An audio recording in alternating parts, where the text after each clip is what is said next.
This is an interesting where we're heavily focused on because when you think about this, when the world goes agentic and everybody has an agent, that there's billions of agents around there, and these agents are talking to each other, obviously, and they won't just talk; they'll exchange value. One agent will be specialized in this, another agent will be specialized in that. So they'll talk to each other and they'll exchange value.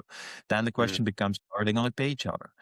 And so obviously they're not going to use a credit card to pay each other 10 cents or 5 cents. That doesn't make any sense. They won't use traditional bank rails either because they have to wait 2 days or 3 days for their 10-cent transaction to go through. So these agents will need scale.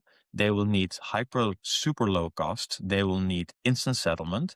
And the only payment rail that is able to provide that is a blockchain, an Algorand in particular, of course. But so I think that is an enormous opportunity for blockchains to really lean into. And so because of the characteristics of Algorand as a chain, and we talked about those, the instant finality, the high speed, et cetera, we are particularly well suited for these types of micropayment transactions. And so therefore, we're very, very much leaning into this. Well, maybe you make the article available to them on a per use basis and you charge them 5 cents to do so. Now this is possible through using internet native payments and X402. So I think you think about LLMs, pay per token, think about compute, pay per compute, think about data, pay per data, etc. So there's a lot of opportunities around this kind of pay per use type of model where that X402 now enables. And then if you combine that with scalable payment rails like Algorand, then you have a system that is really scalable and that can create massively new opportunities for